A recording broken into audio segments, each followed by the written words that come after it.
goes to right. Russell Westbrook. You love the Philadelphia Eagles. Let me get a hell yeah!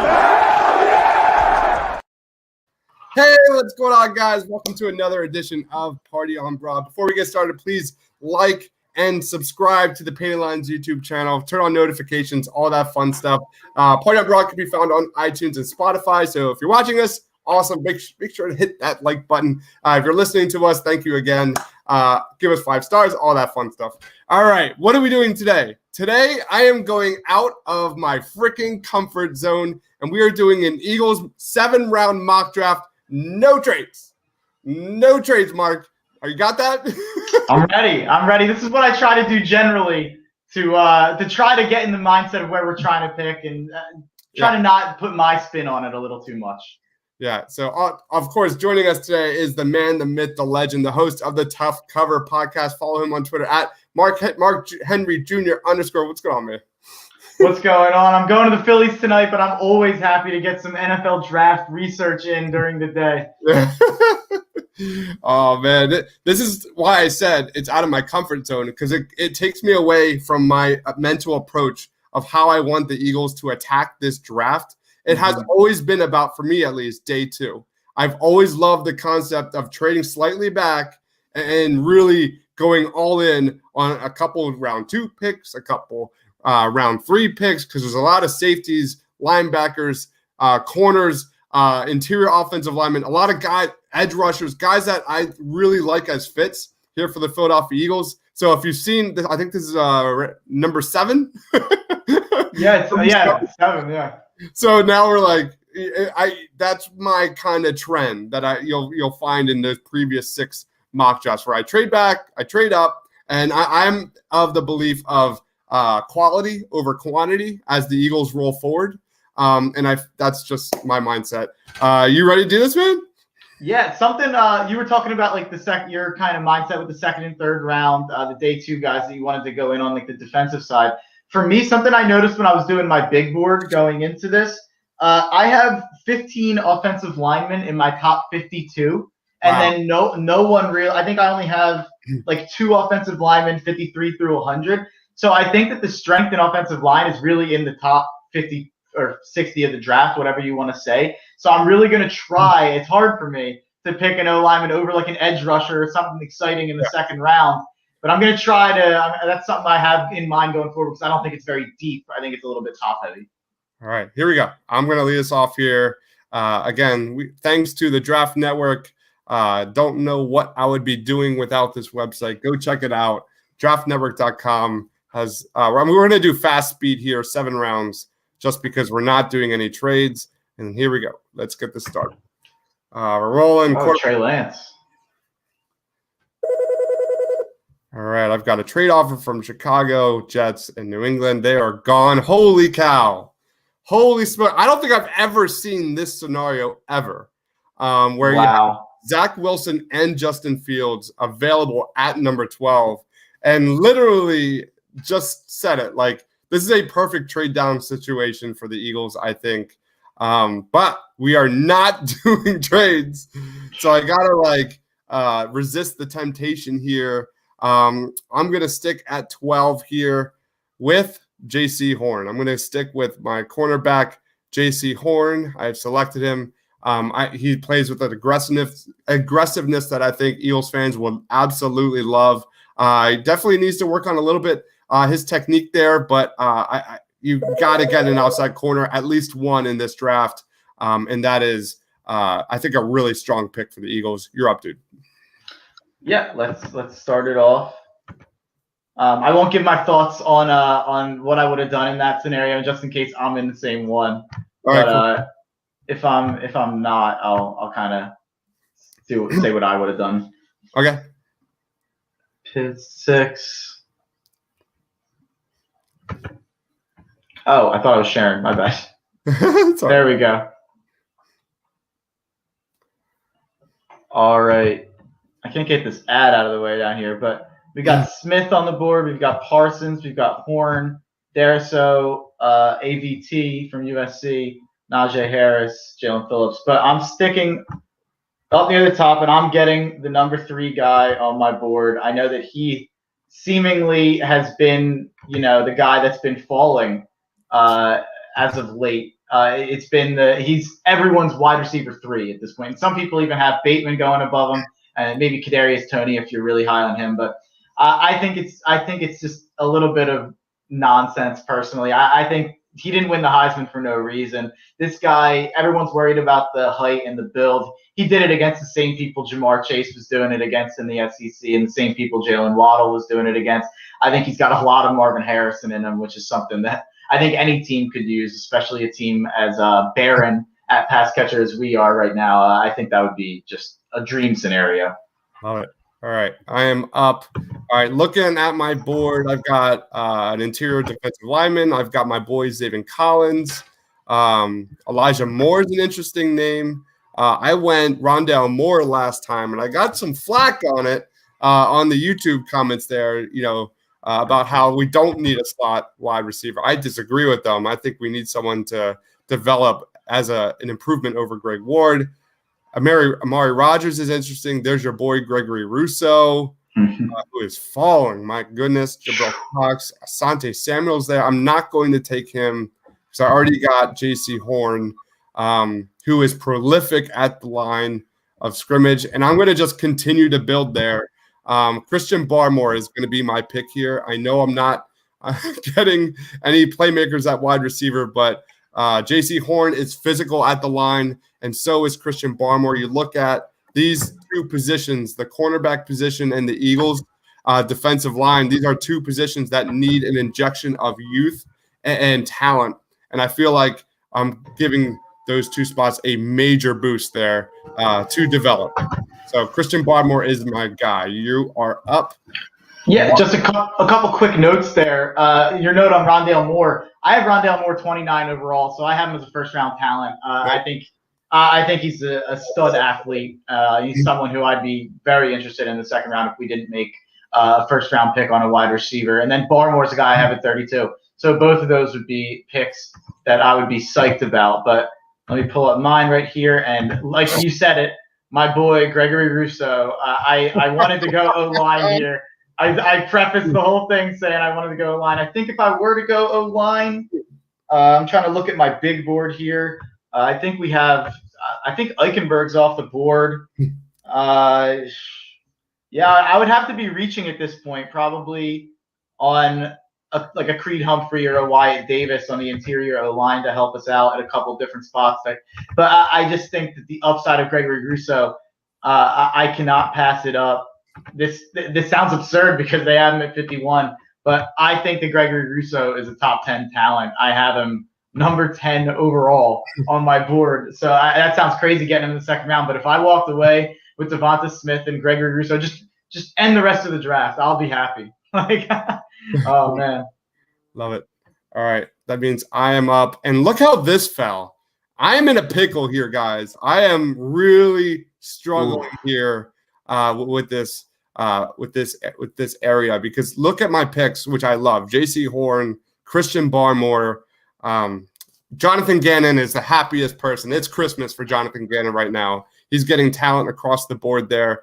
The way this board fell is really interesting because I've got three, immediately picks that stand out. I've got Jabril Cox, Asante Samuel Jr., and Richie Grant. Those are three guys that I absolutely love to death. Chaz Surratt's still available. Tyson Campbell's still available. I've got pick 70, and then I got pick 84. You know what? I'm sorry, Eagles fans, and I'm going to get slack for this, but it is true. The Eagles are not in position to not pick best player available here. What they need is stars. What they need is real talent. Even though I'm continuously addressing the defense, I think if this is the way the board falls, you've got to address it, and you got to get the best player available. And to me, it goes between Jabril Cox and Asante Samuel Jr. I like Asante Samuel Jr. because he can play outside. The Eagles need at least 2 or 3 of these guys in this draft.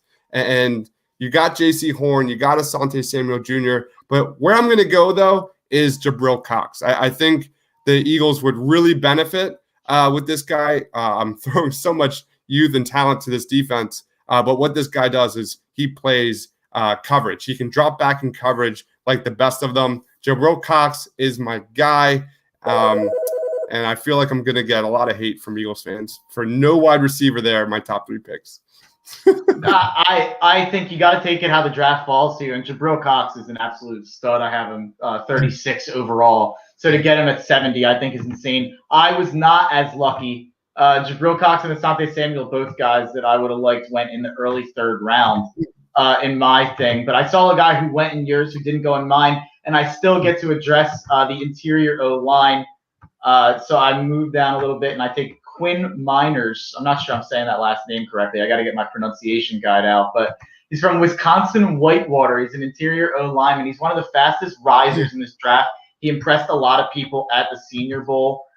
He's someone who can apparently play center or guard. He might even be able to bounce out to tackle. So this is someone who can help the Eagles right away. A lot of people think he's a plug-and-play type guy, even though he sat out this year because he's a D3 player. It's like you watch highlights of offensive linemen. A lot of the times they can blend in. If you go back and watch this, maybe it's because it's at a different level. He jumps off the screen, and he's just someone who I think would be a really nice fit for the Eagles in the 3rd round. Love it, love it, love it. Let's go to my board. I've got Evan Wallace sitting there on my board. Chaz Surratt's an interesting name. We've gone over him 1,000 times. There's Trey Sermon. We've gone over that 1,000 times. Continuing to look at this here. See who's available. Andre Sisco is an interesting name. But I got to go offense. Tylan Wallace from Oklahoma State is where I'm going to go with this. This guy is 6 feet. He's about like 180, 185 pounds. He's a playmaker, good at the attack point. He's got some interesting numbers. So I'm going to go with a playmaker wide receiver because I got to inject something there. Tylan Wallace is my guy. You are up. I like Tylan Wallace a lot. That's a solid pick. Let me throw mine on. And I'm also staying with a skill position guy, another guy you mentioned, and another guy that we've talked about ad nauseum.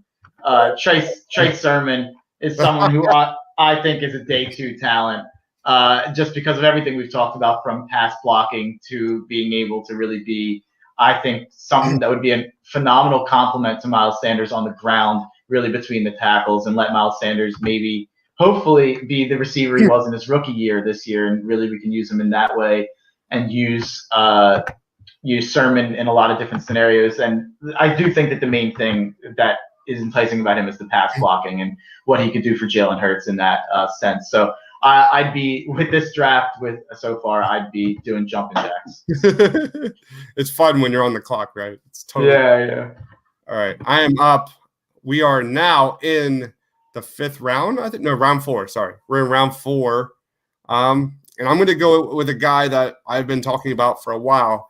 You look at my defense. I've added J.C. Horn, Jabril Cox, and Christian Barmore. Jabril Cox is really good dropping back in coverage. I'm going to add here a linebacker that likes to play north to south and getting downhill and stuffing the line of scrimmage and getting to the quarterback.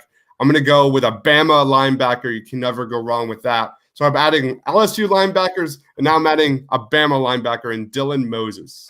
Yeah, pick 124. Yeah, that's a fantastic pick. I don't think he's on the board for me where I'm going. Oh, wait, he is. So we're going to have a Dylan Moses party, I think. But right. Just going over a couple of the other options on the board, and just something I wanted to throw in. When you're picking at 70, it's hard to remember. Every time I somehow do this, I'm picking at 70, and I completely forget that they have another pick 14 picks later. So I do think that that's something interesting when you're picking at 70 in terms of what positions are more shallow at that point, and what positions there's a couple guys you'd be fine with at 84. So that's something that Howie is going to have to look at 70 and 84. But like I said, it's hard for me to pass up on Dylan Moses. I know Patrick Jones, edge rusher out of Pittsburgh, is someone who Todd McShay is really high on. So I have to do some research into him.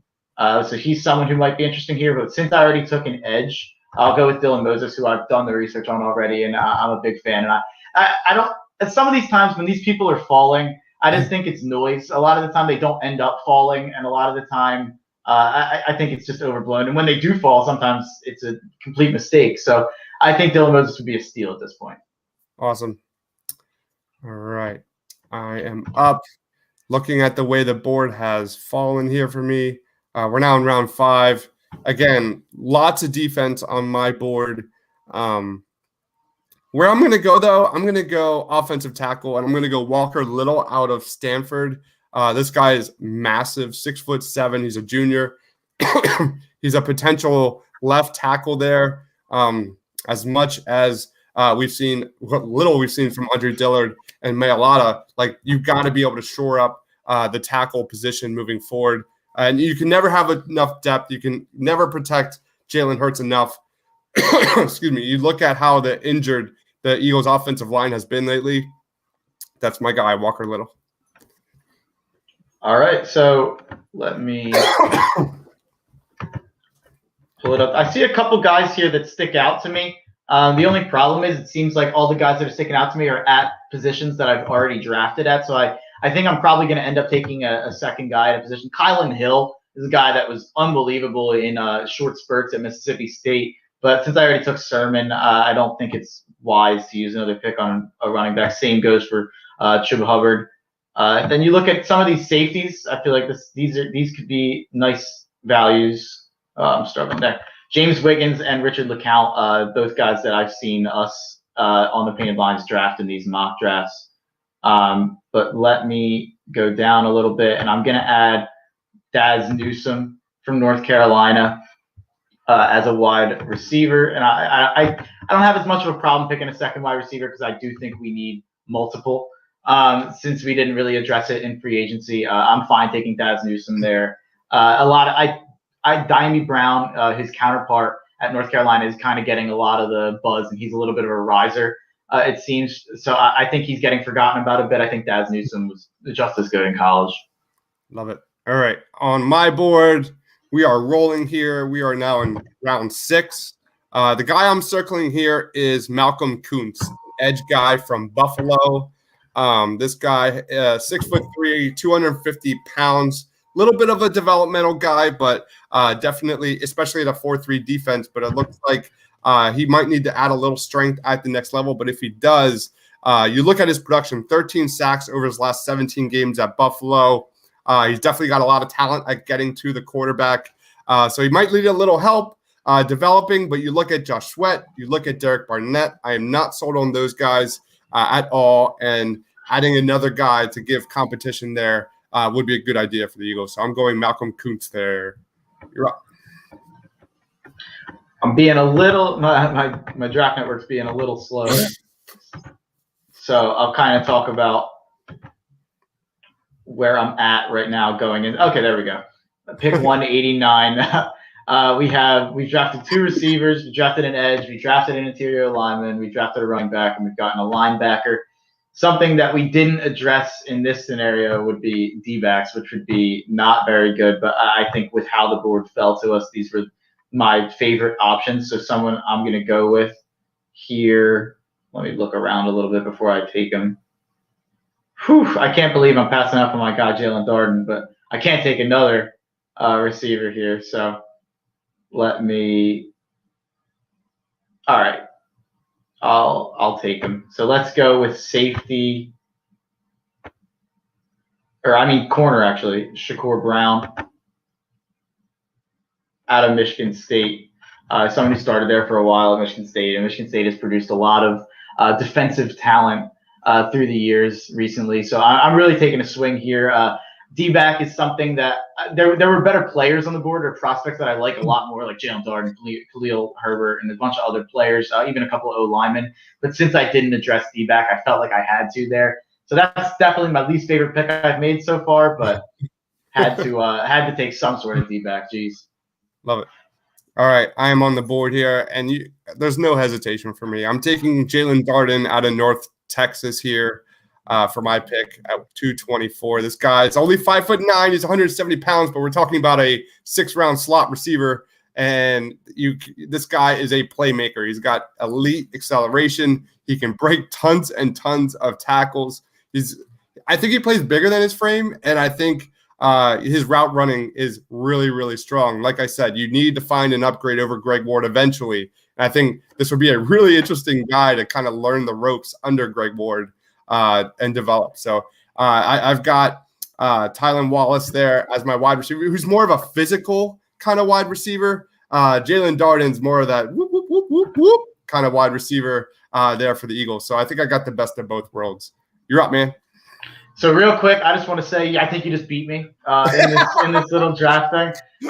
Me not getting Jalen Darden, I think I'm going to vote for you. So, oh, no. Oh, man. I just subbed in Jalen Darden where I took Daz Newsome. I think I'm going to move him above him anyway. So, let me add the thing. And because you had talked about him earlier, and because the other positions I already feel like I've addressed, I'm also going with Malcolm Kuntz out of Buffalo. So I'm taking 2 developmental DNs here with Gregory Rousseau and Malcolm Kuntz. But I think that the juice is worth the squeeze, because if one of them turns into someone who's a terror on the defensive end, that's more important than any sort of like linebacker pick that you can make at this point, or even safeties. I feel like to be the top 20 edge rusher in the NFL is more important than anything outside of like top 3 safety to me, because of how important it is to get to the quarterback. All right. So now we get to the tough part here, where we're talking about guys here late in the rounds. Let me share my screen. Sorry. There we go. We're talking about guys late in the rounds. We're in the meat of round 6. Looking at the board here, I've got some wide receivers available. I've got a couple cornerbacks available. Paris Ford's an interesting name that's still there. DJ Daniel I like. Man, where do I go from here? I'm going to think back up to Miles Sanders. I'm thinking Chris Evans here, running back from Michigan. We're not looking for a number 1 guy. I don't know what Boston Scott is moving forward. I don't even know if he's a number 2. I think Chris Evans is a little bit under the radar. If you look at what this guy can become, I'm going to go get me a number 2 there for Miles Sanders. I'm going Chris Evans. I like it. Let me.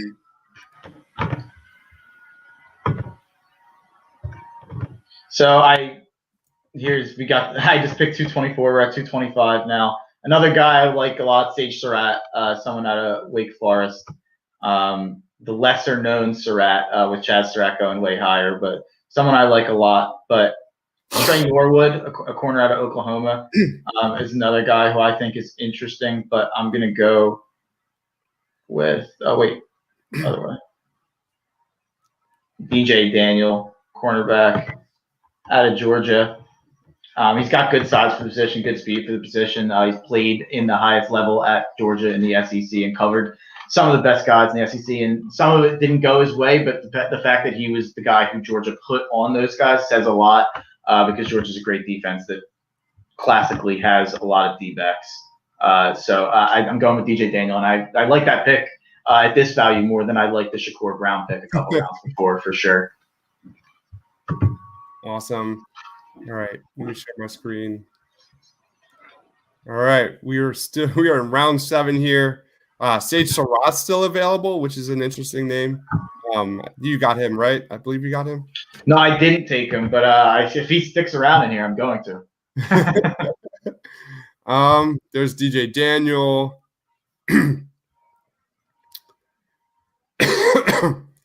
Yeah, I am of the mindset you can never have enough pass rushers, period. Just building the lines, adding depth. Where's my guy at? I just circled him, and did I go past him? I was just doing the same thing. What just happened?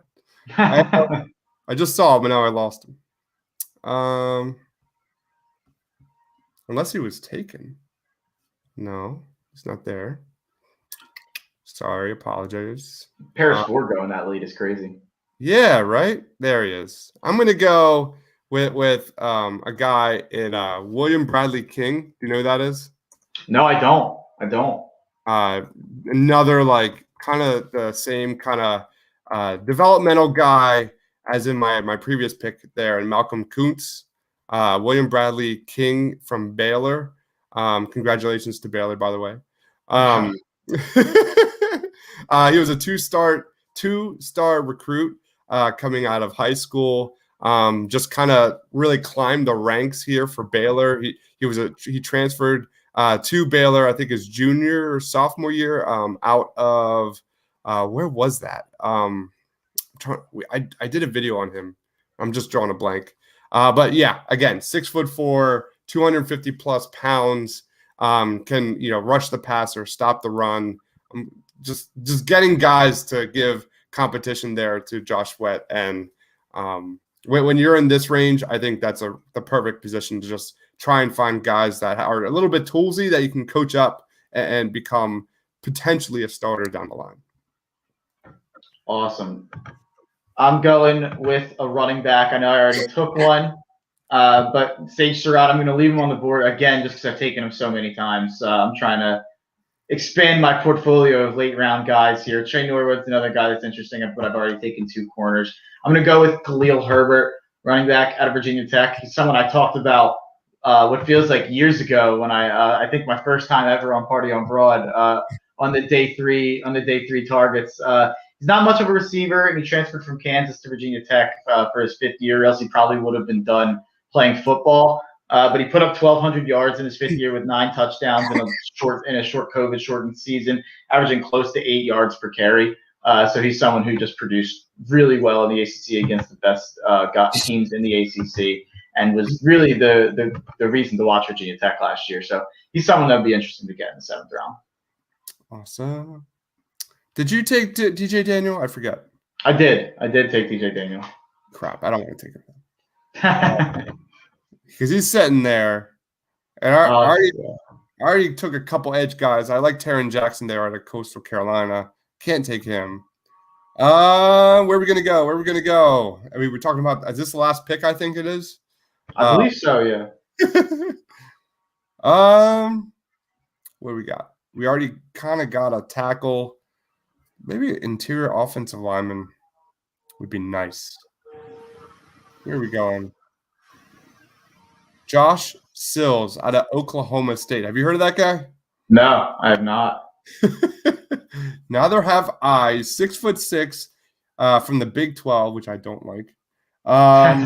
Plays a left guard spot during his career at West Virginia. Let's see what else we can learn about this guy.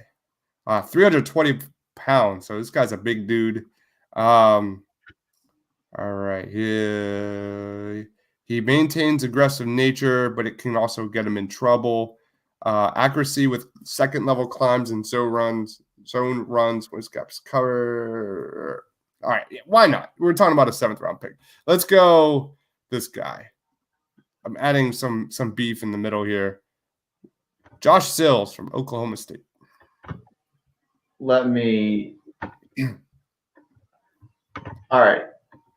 So there's a couple receivers here that call my name just that I remember, or running backs and receivers. Larry Roundtree, someone I remember watching at Missouri. I don't really know much about his draft prospect, but I remember definitely watching him at Missouri. Brennan Eagles is someone I watched at Texas. It'd be pretty crazy if the Eagles drafted a guy named Brennan Eagles. So I just wanted to throw that out there. But where's the guy that I want? I had him already, but I wanted to go make that Brennan Eagles joke, and now it's costing me. Where's this guy at?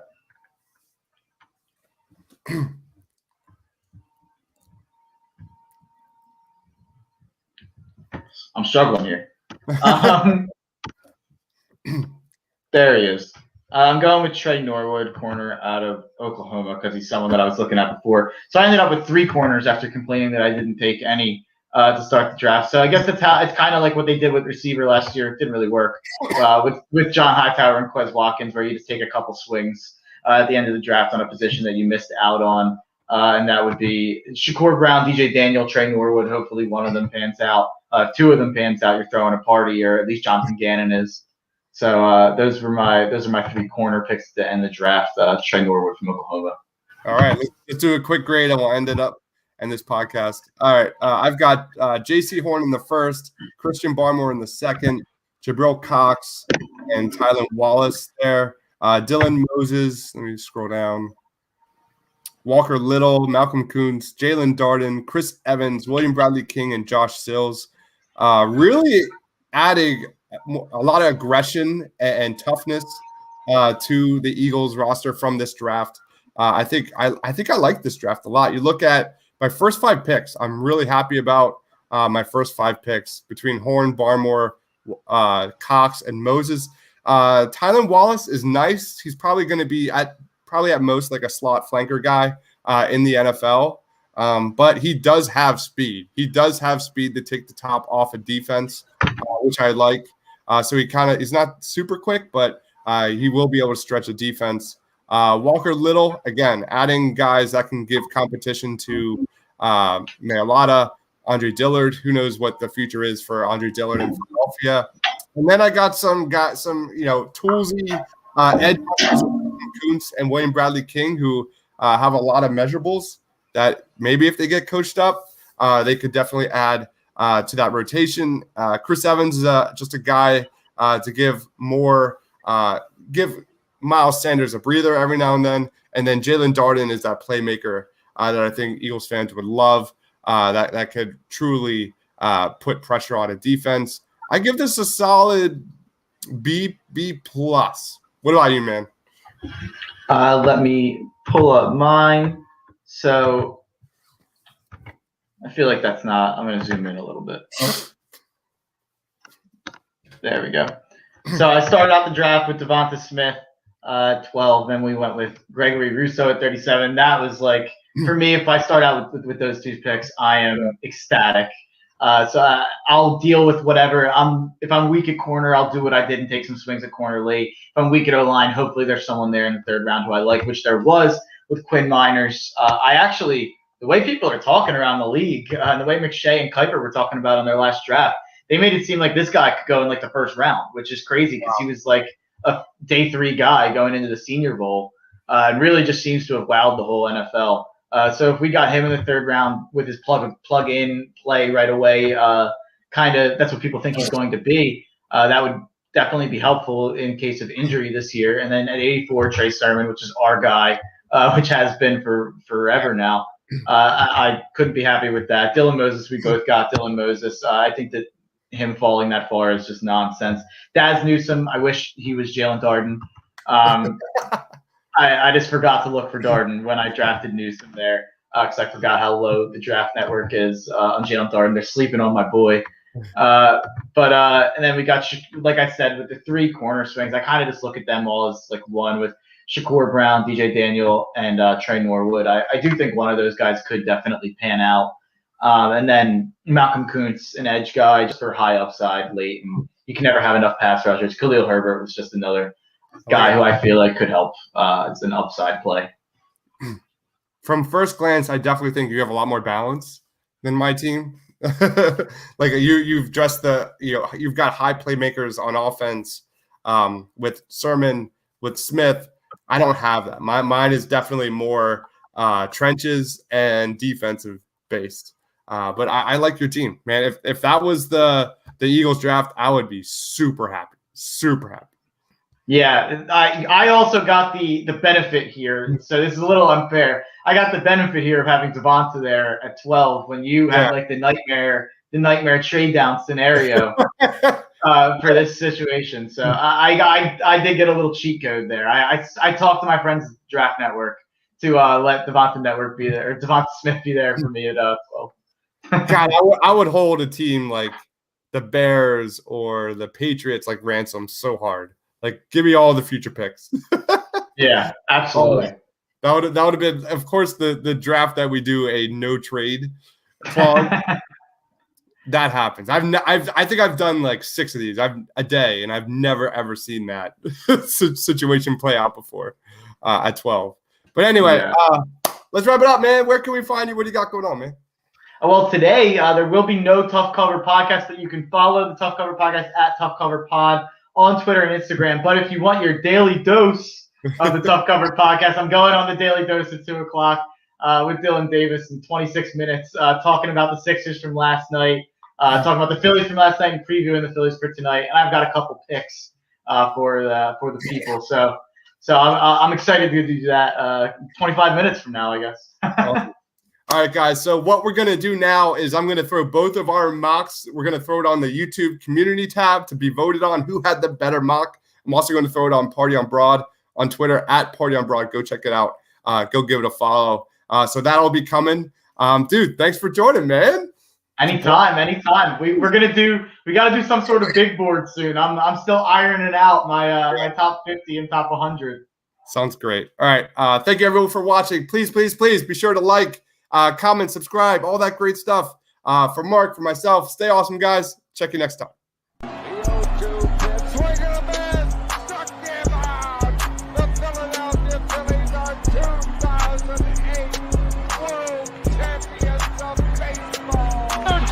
Sixers win it! Wow! Oh man, Embiid just posted right. Russell Westbrook. You love the